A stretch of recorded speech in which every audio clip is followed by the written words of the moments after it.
இப்ப இன்னைக்கு இவங்க வந்து கிளீன் பண்ணிட்டாங்கன்னா, நாளைக்கு திரும்ப மக்கள் அங்க குப்பை தான் போட போறாங்க. அப்ப பிரச்சனை எங்க இருக்கு? மக்கள் குப்பை போடுறாங்க. அப்ப மக்களுக்கு விழிப்புணர்வு ஏற்படுத்தணும். குப்பைய வந்துட்டு இங்க போடக்கூடாது அப்படின்னு மக்கள வந்து எஜுகேட் பண்ணணும்.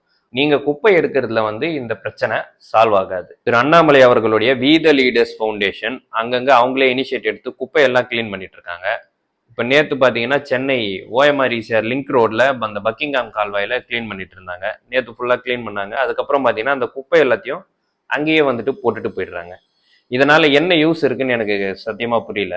இப்ப இவங்க கிளீன் பண்றதுனால என்ன மாற்றம் வந்துரும்ன்றதும் எனக்கு புரியல.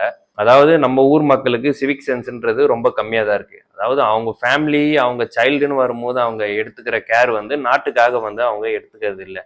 அப்பனா அந்த மக்களை இந்த நாட்டுக்காக நீங்க கொஞ்சம் கேர் எடுங்க, குப்பையெல்லாம் போடாதீங்க அப்படின்னு எஜுகேட் பண்ணணுமே தவிர, இப்ப நீங்க குப்பையை கிளீன் பண்றேன்னு சொல்லிட்டு குப்பையை கிளீன் பண்ணிட்டு அந்த குப்பையை அங்கேயே போட்டு போறனால எந்த யூஸும் கிடையாது.